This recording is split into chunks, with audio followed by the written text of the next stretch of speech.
Maybe you've heard that Airbnb is one of the faster paths to wealth. It is, but you could get overwhelmed by just the sheer number of hours that it can drain from you. Maybe you're worried about this because you're starting to get into Airbnb right now, or at least you're considering it. Also, it could be the case that you already have one Airbnb or even a few Airbnbs, but you're stuck. You're feeling like, Michael, I can't get ahead. I can't scale. I'm limited by my time. Well, if that's the case, then this video might just be for you because the secret is really automation. That is the key to unlocking scaling up to wealth. And so in this video, I'm going to show you guys 3 major ways of unlocking this automation. People first, then mindset or subtle psychological shifts, and finally, tech. But why me? Why listen to a guy like me? I mean, I'm just a YouTuber, right? So I started with just $10,000 and I made that investment and it turned into a 6-figure business. I mean, look, right now I'm over here, I'm on holidays for the last 4 months in my home country of Ireland, and yet most of my Airbnb properties, they're way back in the US. How am I doing this? I'm literally only working not even 2 hours a week at my Airbnb business. But I wasn't always like this. I felt a little bit like you. I felt a bit stuck. Like back in 2019, in 2020, during COVID, really it wasn't until 2021 where one key step that I implemented that really unlocked my empire. Now, maybe you're feeling a little bit like this. I don't know. I was just like, when I started, maybe I'm just getting this hunch that you're feeling like this, but when I started, I didn't really want to be that guy, the old-fashioned bed and breakfast guy, right? That makes the breakfast for the guests, that gives them the overnight stay. That's wonderful. My home country here, 100,000 welcomes, like we're very hospitable, but you're stuck with one, maybe just 2 properties at that point because all your time is being drained. And look, I have a full-time job. I didn't want my side business bleeding into my day business. And if this resonates with you, then I've created a free short-term rental starter kit, packed full of everything that you need to start your first profitable Airbnb business, including a lot of these automation tips and more. But in this video, I'm going to share with you guys these 3 tips. So without further ado, let's get straight into it. So the first step to really unlocking the automation, maybe you're going to get surprised by this, but it's people, okay? It's teams of people. Airbnb, we're in a hospitality. We're not really in real estate per se. I mean, think about it like this. The most important people that you're going to hire are your cleaners.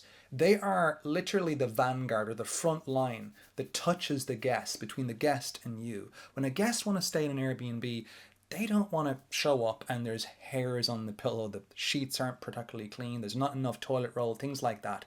So your cleaners are vital. They are the lifeblood of your Airbnb. And look, you can do that yourself if you just have like 1 bedroom and you're just renting out 1 bedroom in a house.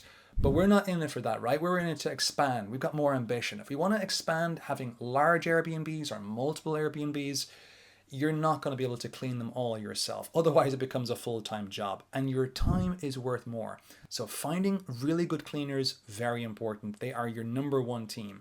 But secondly, emergencies do happen. And while cleaners can solve some problems, they can't solve all problems. So handymen, having maintenance, that second team of maintenance team, they're very important. Now, you could be handy yourself. If so, hats off to you. But when you're setting up your Airbnb, even things like installing electronic door locks, things like that, or when there's emergencies, like when fires happen, you want to put them out, right? Like maybe it's minor plumbing, maybe it's minor electrical, maybe it's just something even smaller, like something is falling and they can't fix it, like a TV has come off the wall, things like that, right? You need to have handymen. Now you can find them on Craigslist. You don't need to get really expensive licensed pros. Fine if you do, but I didn't do it that way and I've done perfectly fine. So again, with the cleaners and with the handymen, they are your main 2 teams. That's really how I started, right? I really wanted to make sure that I wasn't the person doing all the work. So that's how I started.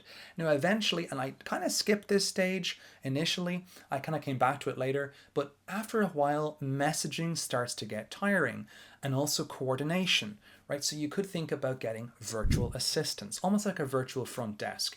Now, you can go with, let's say, Philippine workers and onlinejobs.ph. That's one example. I've done that myself. Or else you can go to Latin American workers. Now, if your Airbnb is in the North Americas, like US, Canada, that might be good for you because they're the same time zone. The way I really unlocked everything, like the actual key step for me in 2021 was managers.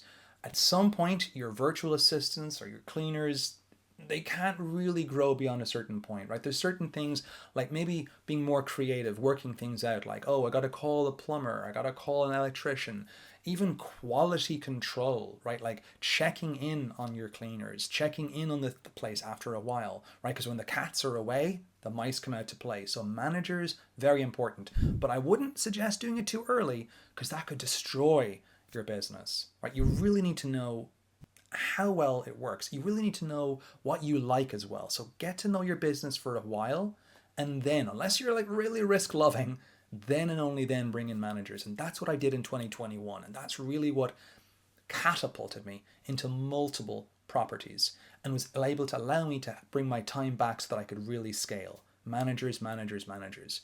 But be careful again, they're your main teams, but you can go beyond that then in terms of other people that might be just once off, like maybe a photographer. They can be definitely worth it. If you're not comfortable yourself in taking photos and making a really sterling listing, they can really pay for themselves. Also, other contractors. You're going to have, let's say, landscapers cutting your grass. You're going to have people taking out snow and ice removal. Maybe you have an air conditioning system and you have an HVAC specialist, etc., etc. As you grow your business, you're going to have accountants, right? Your team is going to expand. Now, sometimes managers bring this to the game, so don't worry too much about these people at the start. Focus on your cleaners and your handyman first. Cleaner team, handyman, and then if you want to scale big, then you want to think about maybe managers. I kind of, as again, I said I skipped the virtual assistants. But this is important. Teams, teams, teams, human beings, because again, we're in that hospitality business. We're not really in real estate. We're looking at short-term rentals.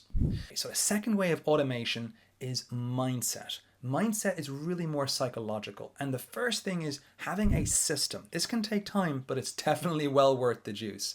So having a system, you're thinking about like standard operating procedures, like the way that you like the lights turned on, which lights should be off, which should be on, the curtains drawn back, making sure the cleaner is clean on top of the actual ceiling, make sure the cobwebs are gone. How many towels do you want to leave out? Do you want to have mints on pillows, bottles of water in fridge, things like that? Like discover what works for you. What is the touch? Because again, Airbnb was created by Brian Chesky back in the day.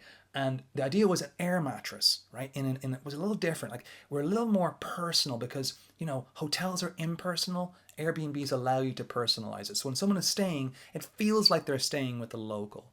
So you can make it very personal, like your own touch. You want to craft that. As you start to grow more Airbnbs, they feel like it's Jane or Jack, like whoever you are, they feel like it's your series of properties. There's a certain touch, a brand, etc. That's really, really growing. So the mindset should be also letting go.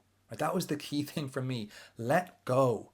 You have to let your teams own their things. Initially, I was cleaning and I was kind of helping the cleaners and I was way too involved. And yeah, that's good for quality, good quality. But when you start to go across 2 properties, 4 properties, once you get to like 5 and above, like forget it. Because if there's a bunch of cleanings on the same day, you're just running around. It's a full-time job, right? And you may not even get to all of them. So you really want to pull back, let them own the cleaning.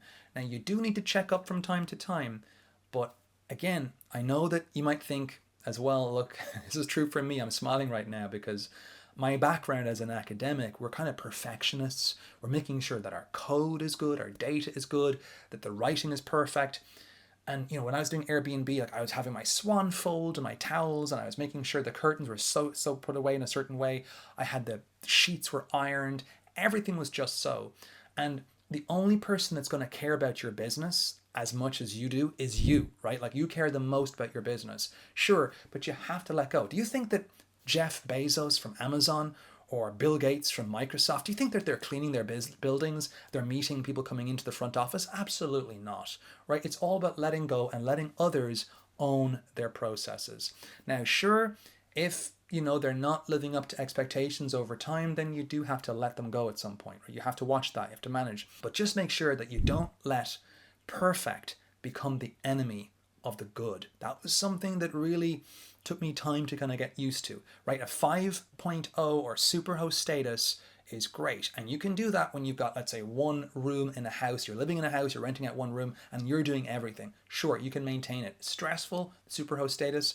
You want to do good, you want to do good quality, but just don't get too tied up to it, right? If you want to expand, it's better to have 10, 20 properties with a 4.8 rating than one with a 5, right? Because at that point, you're making a lot more money, right? And that's the end of the day. Like, yeah, you want to have the quality high, but just don't make it too perfect. So just come down a notch under perfect, as I like to say. Now, above and beyond people and mindset shifts, I'm going to talk about one final area, which is tech. You might be wondering, like, why am I mentioning this last? Well, I thought that tech was more important when I first started. And then I realized, no, it's a people business. Business is about people. So, especially in Airbnb, you're in the hospitality business. But tech does enter and it does allow us to automate.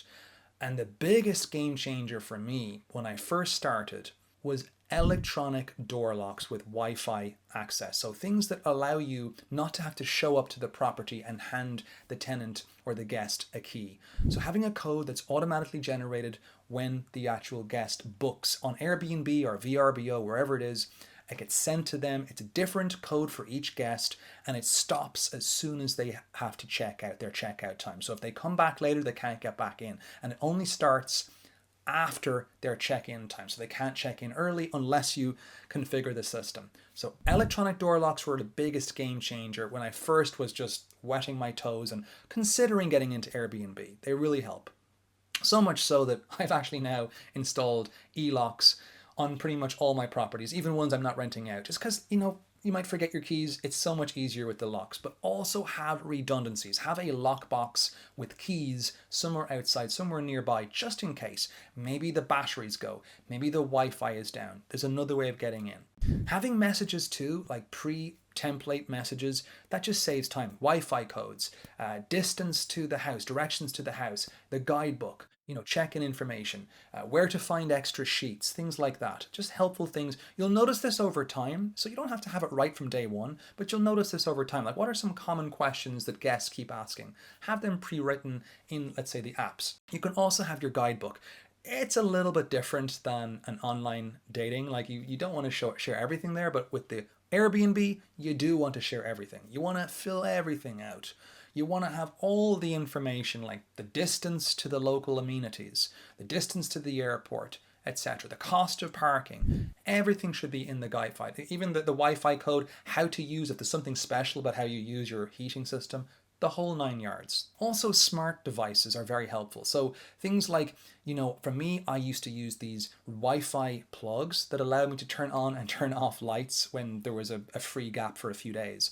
Or it would allow me to basically control the baseboard heaters, things like that. But there's other things like Nest, something like Google Nest, like a thermostat. Very, very good. The thermostats are great, like anything you can use where you can control the heat, the temperature to help the guests if they're struggling with how to use it themselves. Above that, things like monitoring devices. Maybe the minute system will be a great one. So in the minute system, you're able to just control, maybe there's some kind of partying going on. You want to check in, is the decibel level too high for too long? Is there a lot of smoking? Like the humidity starts to go off the charts. Or you could have the blink camera. Now, be careful not to put cameras inside the units apart from certain locations anymore, right? Recently, Airbnb changed this. Now, you always had to announce where they were and they couldn't be in certain areas, but now they've got to the point where it's really just you want to have them outside the properties, right? And you need to announce it, they're not looking into the property, it's more looking out at the road, things like that. But monitoring is very important if you're trying to reduce the chances of parties and things like that. But just always have redundancies. Again, like the lockbox, everything else, very important. So if this automation that unlocks the scaling to wealth really resonates with you, then I have created a free short-term rental starter guide. And you can click the link below and you can download it absolutely free. It's packed with information that helps you start your very own first profitable Airbnb, as well as finding profitable properties, building excellent teams, and also just using some of these automation tips. Look, I don't know about you, but I didn't want to get stuck in the hustle or grind culture. And Probably that's the case for you too, right? Who wants that to bleed into your life? You want to be able to have a nice, stress-free life. So all the tips are there just for you. And also, hats off to you guys if you're this ambitious. Again, it changed my life. And my desire is that it can change yours too. So, Ganairi Lat, as we say in Ireland, or may fortune be with you.